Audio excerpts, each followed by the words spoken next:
নমস্কাৰ good morning সকলোকে মোৰ ক্লাছলৈ স্বাগতম জনাইছোঁ আজিৰ পাঠ হৈছে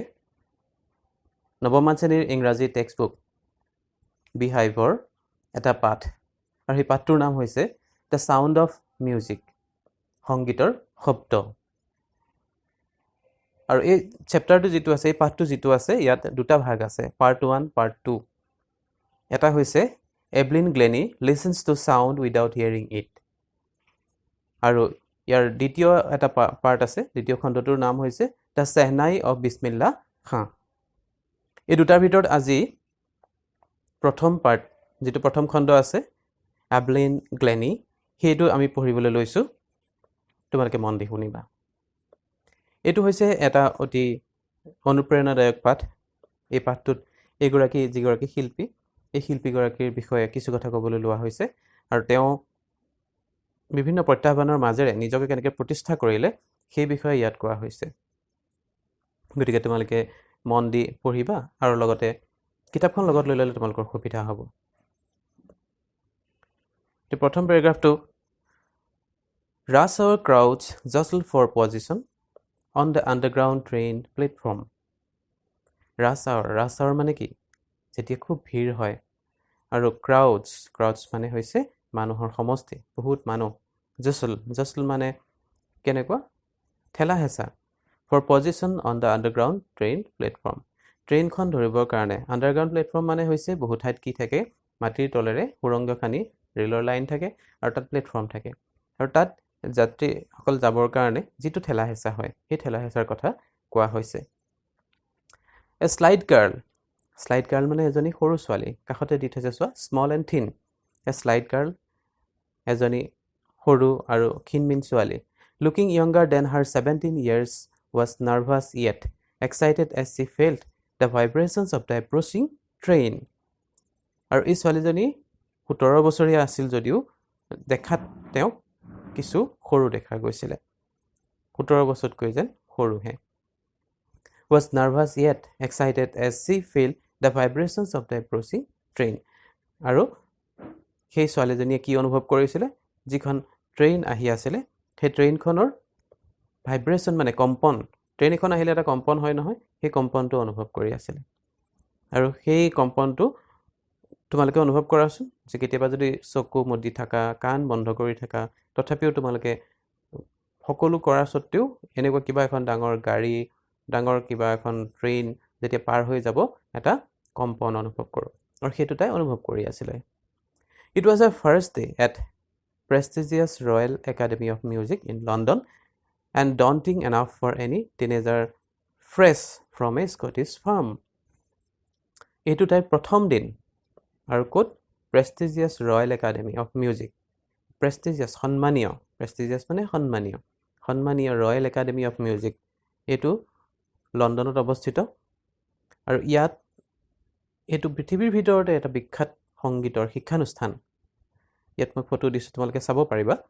আৰু শিক্ষানুষ্ঠান আৰু তাত তাই জয়েন কৰিছে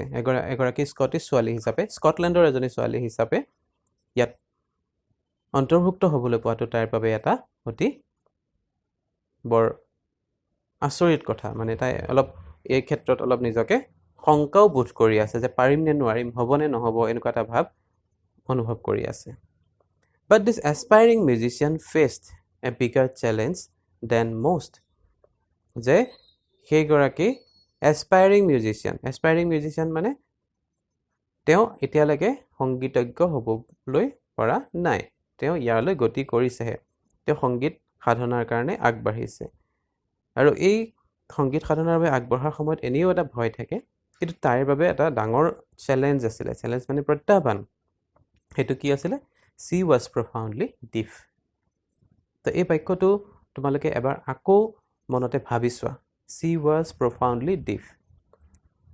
Profoundly মানে সম্পূৰ্ণৰূপে তেওঁ কি আছিল deaf কাণেৰে নুশুনিছিল আৰু কাণেৰে নুশুনা এগৰাকী ছোৱালীয়ে কেনেকৈ সংগীতৰ সাধনা কৰিব তোমালোকে কথাটো ভাবি চাবাচোন এতিয়া পৰৱৰ্তী পেৰাগ্ৰাফটোলৈ The next paragraph. Evelyn Glennie's loss of her had been gradual. Evelyn Glennie's loss of hearing had been gradual. Evelyn Glennieৰ যিটো কাণেৰে নুশুনাৰ যিটো তাইৰ বা শ্ৰৱণ শক্তি হেৰুৱা সেইটো এদিনতে হোৱা নাছিলে সেইটো এটা ক্ৰমাগত প্ৰক্ৰিয়া আছিলে এদিনকে কমি কমি গৈ এটা সময়ত একেবাৰে নুশুনা হৈ গৈছিলে Her mother remembers noticing something was wrong when the 8-year-old Evelyn was waiting to play the piano. তাইৰ মাকে এদিন এখন যেতিয়া তাইৰ বয়স কিমান আছিলে 8 year old 8 বছৰ যেতিয়া তাইৰ বয়স আছিলে তেতিয়া যেতিয়া তাই পিয়ানো এখন বজাবৰ কাৰণে গৈ ৰৈ আছিলে তেনেকুৱা সময়তে তাইৰ মাকে এই কথাটো অনুভৱ কৰিছিলে বা লক্ষ্য কৰিছিলে They called her name and she didn't move. তেওঁলোকে যি পিয়ানো শিকাবলৈ লৈছিলে তেওঁলোকে যেতিয়া তাইৰ নাম ধৰি মাতিছিলে আৰু তেতিয়া কিন্তু তাই কি কৰিব পৰা নাছিলে লৰচৰ কৰা নাছিলে বা ঘূৰি চোৱা নাছিলে I suddenly realized she hadn't heard, says Isabel Glennie. এইটো কোনে ক'লে Isabel Glennie মানে Evelyn Glennieৰ মাক Evelyn Glennieৰ মাকে ক'লে যে মই হঠাতে অনুভৱ কৰিলো যে তাই কি কৰিব পৰা নাছিলে কাণেৰে শুনা নাছিলে For quite a while Evelyn managed to conceal her growing deafness from friends and teachers আৰু কিছুদিনৰ কাৰণে Evelyn Glennie কি কৰিলে তাইৰ যিটো দুৰ্বলতা যিটো ক্ৰমাগতভাৱে কাণেৰে নুশুনাৰ যিটো তাইৰ দুৰ্বলতা সেইটো কি কৰিছিলে তাইটো লাজৰো কথা শংকাও আছিলে সেইকাৰণে কি কৰিছিলে বন্ধু friends and teachers বন্ধু আৰু শিক্ষকৰ পৰা তাক লুকুৱাবলৈ আৰম্ভ কৰিলে কিছুদিনৰ কাৰণে তাক লুকুৱাই ৰাখিছিল But by the time she was 11 her marks had deteriorated and her headmistress urged her parents to take her to a specialist ক্ৰমান্বয়ে তাই কি হৈছিলে 11 বছৰ হোৱাৰ লগে লগে তাইৰ মাৰ্কছবোৰ কমি আহিবলৈ লৈছিলে তাই নম্বৰ কমি আহিবলৈ লৈছিলে আৰু তাইৰ যিগৰাকী হেডমিষ্ট্ৰেছ আছিলে প্ৰধান শিক্ষয়িত্ৰী আছিলে তেখেতে পেৰেণ্টছক মাতি কি ক'লে অভিভাৱকক মাতি ক'লে যে আপোনালোকে তাইক কোনোবা বিশেষজ্ঞৰ ওচৰলৈ লৈ যাওক It was then discovered that her hearing was severely impaired as a result of gradual nerve damage. They were advised that she should be fitted with hearing aids and sent to a school for the deaf. আৰু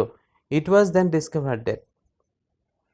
যেতিয়া স্পেচিয়েলিষ্টৰ ওচৰলৈ নিলে বিশেষজ্ঞ বা কোনোবা ডক্টৰৰ ওচৰলৈ নিলে তেতিয়া এইটো গম পোৱা গ'ল যে তাইৰ কি হৈছিলে কোনোবা নাৰ্ভ নষ্ট হোৱাৰ কাৰণে লাহে লাহে তাইৰ শুনা শ্ৰৱণ ক্ষমতাটো একেবাৰে বেয়া হৈ গৈছিলে আৰু তেওঁলোকে এডভাইচ কৰিলে পৰামৰ্শ দিলে যে তেওঁ কি কৰিব পাৰি যে হিয়াৰিং এইডছ মানে হৈছে কিছু সংখ্যক যিসকল মানুহে কাণেৰে নুশুনে তেওঁলোকৰ কাৰণে কিছু আজিকালি যন্ত্ৰ বা সঁজুলি পোৱা যায় আৰু সেইটোৰ সহায়ত তেওঁলোকে শুনিব পৰা হয় আৰু তেনেকুৱা হিয়াৰিং এইডছ তেওঁক দিবলৈ ক'লে and sent to a school for the deaf আৰু এনেকুৱা কিছু স্কুল আছে বিদ্যালয় আছে য'ত সেই কাণেৰে নুশুনাসকলক তোমালোকে নিশ্চয় দেখিছা কাণেৰে নুশুনা বা ক'ব নোৱাৰা সকলৰ কাৰণে কি কৰে বাতৰি তোমালোকে নিশ্চয় দেখিছা আকাৰ ইংগিতে কোৱা হয় তেওঁলোকক কিছুমান সাইন থাকে তো সেই সকলক তেনেকৈ কৰি শিকোৱা কিছু স্কুল থাকে আৰু সেই স্কুললৈ পঠাবলৈ ক'লে Everything suddenly looked black, says Evelyn. সকলোখিনি হঠাতে কি হৈ গৈছিলে অন্ধকাৰ হৈ গৈছিলে এই কথাটো কোনে ক'লে এভলিনে ক'লে এই কথাখিনি কাৰ আগত কৈ আছে তোমালোকে নিশ্চয় গম পাইছা যিগৰাকী ব্যক্তিয়ে এই পাঠটো লিখিছে বা যাৰ পৰা এই পাঠটো লোৱা হৈছে তেওঁৰ নাম হৈছে দেবৰা কাউলি গতিকে সেই এভলিনে শেষত ক'লে যে এভৰিথিং সাডেনলি লুকড ব্লেক তোমালোকে নিজেও ভাবিছোৱা কোনোবা এগৰাকী যদি এনেকৈ অক্ষমতাটো কিছু পৰিমাণে ধৰা পৰি যায় তেনেকুৱা ক্ষেত্ৰত তেওঁ কি হ'ব গোটেই সকলোখিনি কি হৈ যাব অন্ধকাৰ যেন লগা হ'ব 3 নম্বৰ পেৰাগ্ৰাফটো চোৱা But Evelyn was not going to give up. কিন্তু এভলিন কি আছিলে যে হাৰ মনা বিধৰ নাছিলে গিভ আপ মানে হৈছে তেওঁ এই যিটো আশা এটো পৰিত্যাগ কৰিব বিচৰা নাছিলে She was determined to lead a normal life and pursue her interest in music. আৰু তাই কি আছিলে যিটো সাধাৰণ জীৱন নৰ্মেল লাইফ সাধাৰণ জীৱন কটাবৰ কাৰণে তেওঁ নিজকে ডিটাৰমিন কৰিছিলে নিজকে নিশ্চিত কৰিছিলে and pursue her interest in music আৰু তাইৰ যিটো সংগীতৰ যিটো সাধনা সংগীতৰ যিটো আগ্ৰহ সেইটোক আগবঢ়াই নিবৰ কাৰণে তাই সিদ্ধান্ত লৈছিলে One day she noticed a girl playing a xylophone and decided that she wanted to play it too. এদিন এখন তাই দেখিলে এজনী ছোৱালী কি বজাই আছিলে xylophone. এই xylophone-টো বজাই থকা দেখি তাইৰো মন গ'ল আৰু সিদ্ধান্ত ল'লে যে তাইও এদিন xylophone বজাব. Most of the teachers discouraged her, but percussionist Ron Forbes spotted her potential. বহু সংখ্যক শিক্ষকে তাই কি কৰিছিলে নিৰুৎসাহ কৰিছিলে discouraged ইয়াৰ অপোজিট হৈছে encouraged উৎসাহিত কৰা আৰু ইয়াত কি কৰিছিলে তেওঁ নিৰুৎসাহিত কৰিছিলে কাৰণ বহুতে নাভাবে যে এনেকুৱা এগৰাকী অসুবিধা থকা ছোৱালীয়ে পাৰিবনে নোৱাৰিব গতিকে মানুহে সাধাৰণতে কি কৰে ঠাট্টা মস্কৰা কৰে নোৱাৰিবি বুলি কয় কিন্তু আমি সাধাৰণতে কি কৰিব লাগে সদায় positive we should be positive we have to encourage others we should encourage others যে আমি সদায় কি কৰিব লাগে আনক এনকাৰেজ কৰিব লাগে উৎসাহিত কৰিব লাগে আৰু এই ক্ষেত্ৰত কোনে উৎসাহিত কৰিছিলে তেওঁ এগৰাকী পাৰ্কাছনিষ্ট আছিলে পাৰ্কাছনিষ্টসকলে কি বজায় যেনে ঢোল তবলা মৃদংগ এনেকুৱা যিসকলে বজায় তেওঁলোকক পাৰ্কাছনিষ্ট বুলি কোৱা হয় তেনে এগৰাকী ব্যক্তি আছিলে তেওঁৰ নামটো কি আছিলে ৰন ফৰ্বছ আৰু ৰন ফৰ্বছে কি কৰিছিলে তাই যিটো প্ৰতিভা আছিলে এই প্ৰতিভাটো তেওঁ দেখা পাইছিলে স্পটেড মানে চিনাক্ত কৰিছিলে স্পট মানে সাধাৰণতে আমি কি বুজি পাওঁ নিৰ্দিষ্ট এটা ঠাই কিন্তু ইয়াত কি বুজাইছে যে তাইৰ যিটো প্ৰতিভা সেইটো চিনাক্ত কৰিছিলে He began by tuning two large drums to different notes আৰু তেওঁ দুটা ডাঙৰ ডাঙৰ ঢোল তেওঁ কি কৰিলে টিউনিং কৰিলে সেইমতে সংগীতৰ এটা ভাষা তেওঁ সংগীতৰ সেইটো ধৰণে সজাই পেলালে ডিফাৰেণ্ট নোটছ বেলেগ বেলেগ নোটেৰে বেলেগ বেলেগ স্বৰত তেওঁ সজালে don't listen through your ears he would say তেওঁ কৈছিলে যে তুমি তোমাৰ কাণেৰে নুশুনিবা Try to sense it some other way. তুমি ইয়াক কি কৰিবা অন্য ধৰণেৰে অনুভৱ কৰিবলৈ চেষ্টা কৰা says Evelyn. Evelyn ক'লে Suddenly I realized I could feel the higher drum from the waist up and the lower one from the waist down. যে হঠাতে মই অনুভৱ কৰিলোঁ suddenly মানে হৈছে হঠাতে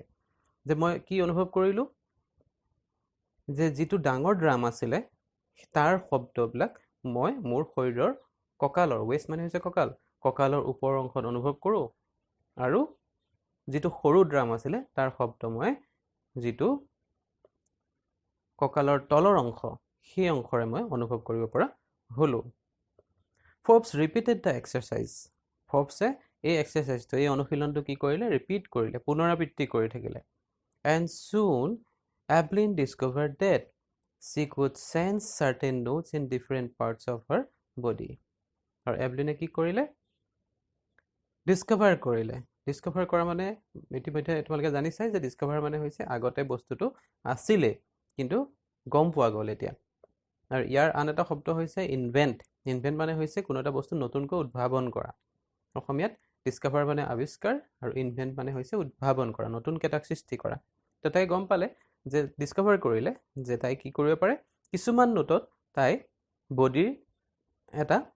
সেন্স আহে বডি এটাত কি কৰে সংবেদনশীল ভূমিকা পালন কৰে I had learned to open my mind and body to sounds and vibrations. The rest was sheer determination and hard work. মই মোৰ শৰীৰ আৰু মন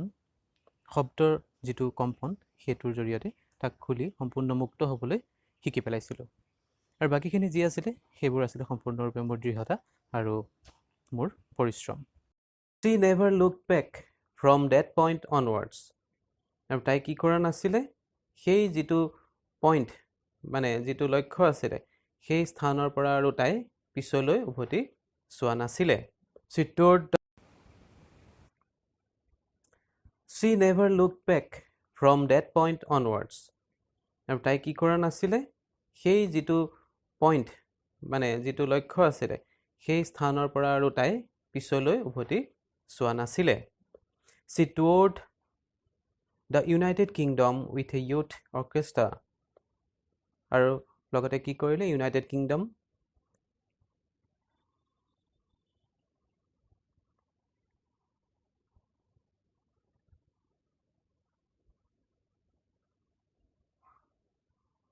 she toured the United Kingdom with a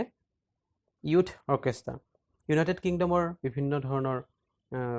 অনুষ্ঠান তেওঁ কৰিবলৈ ল'লে কাৰ লগত with a youth orchestra youth মানে এটা নতুন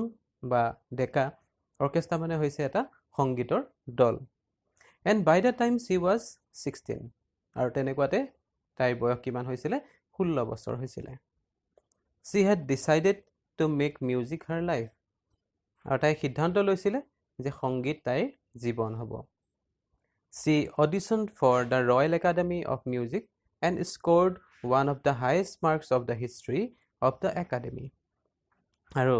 তাই অডিশ্যন দিলে অডিশ্যন মানে এনেকুৱা এটা হৈছে যে যেতিয়া কোনো অভিনয় কোনো সংগীত এনেকুৱা ক্ষেত্ৰত যাব বিচৰা হয় কোনোবা সিনেমা কৰিবলৈ যাব কোনোবা ৰেডিঅ'ত কথা ক'বলৈ যাব তেওঁলোকক কি কৰা হয় অডিশ্যন লোৱা হয় অডিশ্যন মানে ভয়েস টেষ্ট কৰে তেওঁৰ পাৰফৰমেন্স কেনেকৈ প্ৰদৰ্শন কৰিব সেইটো চাই এনেকৈ চোৱাৰ পিছতহে সেই কামটোলৈ লৈ যায় গতিকে এই যেটো ৰয়েল একাডেমি অফ মিউজিকত যেহেতু ভৰ্তি হ'বৰ কাৰণে এটা আগ্ৰহ প্ৰকাশ কৰিলে গতিকে অডিশ্যন দিব লগা হ'ল আৰু অডিশ্যনত কি হ'ল ইতিহাসত নথকা কোনেও তেতিয়ালৈকে সিমানখিনি মাৰ্কছ পোৱা নাছিলে মাৰ্কছ মানে নম্বৰ সিমানখিনি মাৰ্কছ পোৱা নাছিলে আৰু সিমান বেছি নম্বৰ তেওঁ তাত পালে she gradually moved from orchestral work to solo performances আৰু তাই লাহে লাহে কি কৰিলে যেটো মানে সামূহিক যেটো সংগীত বহুত সংগীতৰ লগত একেলগে যেটো কৰা পাৰফৰমেন্স হেতুত কৈ তেওঁ সোলো পাৰফৰমেন্সলৈ গতি কৰিলে সোলো মানে হৈছে এককভাৱে অকলে কৰা এজন মানুহে কৰা পাৰফৰমেন্সলৈ তেওঁ গতি কৰিলে at the end of her 3-year course তেওঁৰ 3 বছৰীয়া আছিলে এই কোৰ্সটো ক'ত গৈছিলে কৰিবলৈ ৰয়েল একাডেমি অফ মিউজিক তো ইয়াত 3 বছৰ আছিল এই 3 বছৰত কি কৰিলে she had captured most of the top awards তেওঁ এই 3 বছৰতে বহু সংখ্যক এৱাৰ্ড বহু সংখ্যক পুৰস্কাৰ লাভ কৰিবলৈ সক্ষম হ'ল now paragraph number 5 and for all this Evelyn won't accept any hint of heroic achievement